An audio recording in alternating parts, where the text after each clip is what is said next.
So, where do we draw the line in intervening with nature and natural systems? If something's already wild, can we step in and make it better? Should we? Shouldn't we? That's the question. I'm Mike Hogue, and I just watched this great video from Geoff Lawton, one of my heroes. I'm a Geoff Lawton super fan, don't mind saying that. And he addressed this question and gave, as always, an extremely practical answer looking at how we can intervene in those systems. But to me, I was left a little bit unsatisfied with this idea of where we draw the line. So I thought I could fill that out a little bit more by looking at some suggestions from Bill Mollison and from the modern science of priorities-based land management.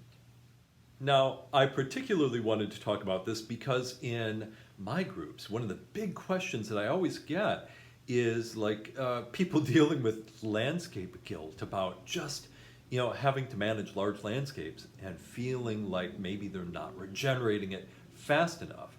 And in our particular climate, in most cases, my opinion is that, nature's got this stuff covered, so, why not let her just do her thing?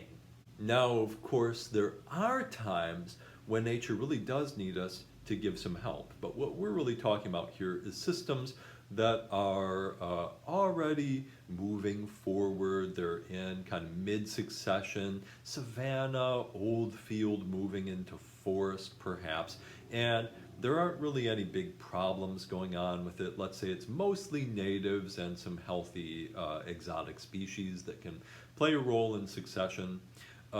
So is that a system where we want to intervene or not?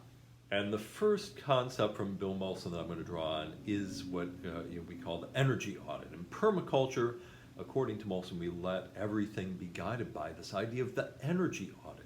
Something is only sustainable if the benefits we're getting out of the interaction are worth what the costs are. Otherwise, it's not sustainable.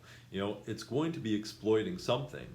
Either, for example, if we're using a bunch of fertility to improve the soil in a system, that fertility has to come from someplace else. So if what we're getting out of it, the benefit we're getting out of it, isn't worth what we're putting into it, we're just robbing Peter to pay Paul.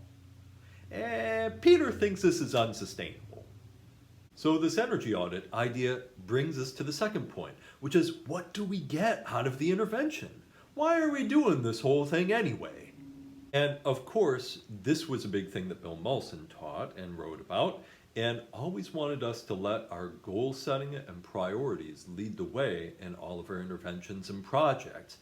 Now, modern conservation science is following suit with permaculture, and the kind of cutting edge of science on conservation is moving away from this idea that the only thing we have to do is destroy all the invasive species into a system where we're thinking about priorities. It's called priorities-based management, where we set goals, then we look at, arrange them into priorities and look at what our resources are for achieving those goals. And understanding that we're always balancing out feeding people and sequestering carbon and preserving biodiversity. So the first question we have to figure out is, what do we actually want to achieve? What are our goals for this intervention? Is the idea to sequester more carbon? Because the system's already probably sequestering a fair bit of carbon, maybe more than we'd be able to with our planned intervention. Mid-succession systems with lots of understory growth actually can sequester a lot of carbon too. Or is our goal to increase biodiversity? Maybe that's it. Maybe we have particular species that we want to save. So those would be goals that may be worth the intervention. Or maybe we want to feed people. What's our goal with the intervention? Because just speeding up succession by itself might not accomplish anything that's actually valuable or a good yield to us. Nature doesn't care which stage of succession a forest is at. To nature, or to the quality of ecosystems or life on this planet, an old growth succession forest is no more valuable than a desert in some cases. We need both. We need a desert in order to give habitat to desert species. So having some areas of somewhat degraded ecology actually increase total system health if we're measuring total system health by how much biodiversity and biomass it's producing. So if we just move in there and say do something like passive swaling with nurse logs, or planting in a variety of tree species to speed up succession, we might actually be reducing the amount of carbon that the system is sequestering, and we might actually be reducing the amount of biodiversity in the whole area if we look at it from a broad enough lens. Why are we doing that? What's the benefit to us of making that intervention? Or are we just wasting our time, energy, and resources in a way that gets us no measurable yield and maybe even gets us a negative yield? Step one is get really clear on what our goals and priorities are. Once we have that in place, we can decide what we want to do. In the example I just gave, there might not be any positive yield for the interaction that we had planned. It might reduce carbon, it might reduce biodiversity, and it might not really give any people food either. So, why do that? But maybe once we have our priorities set, maybe we can see that there is a particular species that's involved in the system that is an endangered species. Or maybe there's an opportunity. Maybe this would be really good habitat for an endangered species that we want to save. So then a very small intervention, just introducing that invasive species, can have a huge measurable positive benefit. Or maybe our goal is just to increase total system biodiversity. Again, a small intervention of just picking a few locuses and bombarding them, filling them up with a lot of biodiversity, and then letting them spread through the system can have a huge impact on what succession looks like moving forward.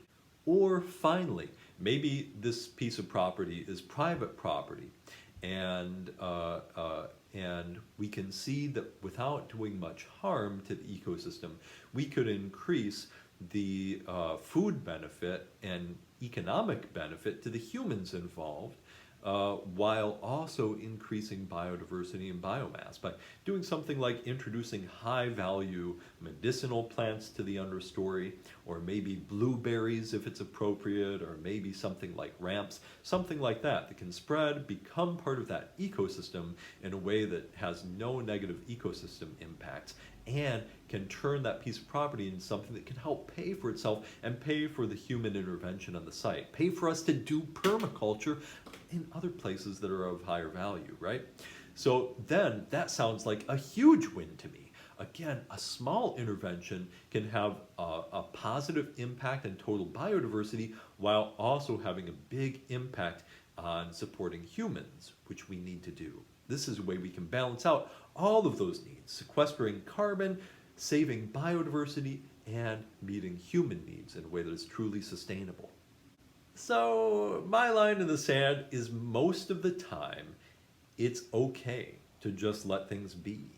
We're not necessarily doing harm or something we should feel guilty about handing over more of our work, more of our property to Mother Nature to manage. That can be a very positive decision. When in doubt, increase the size of Zone 5 on a property. That's not something we have to feel guilty about. Nature, in most cases, will speed up the succession there and continue to sequester carbon and steward biodiversity. Job one is to set good goals and priorities, understand what we need out of our interactions to make it sustainable for us, then look for opportunities to meet our goals and priorities on that piece of property. If we don't see them, then don't do anything. It's okay to not do anything. Look for other pieces of property where we can have a much larger positive benefit. That's what I've got, and to me, the whole point of it is we need to be gentle with ourselves. We need to look at what our resources are. We need to look at how we can obtain a yield from what we're doing, and we need to be serious that what we're doing actually has a positive benefit on the world. Otherwise, go do something else. Anyway, thanks for watching. I hope this helped fill out that information for you and give you a better line in the sand as to when we intervene in nature, and when we just let nature go? Thanks.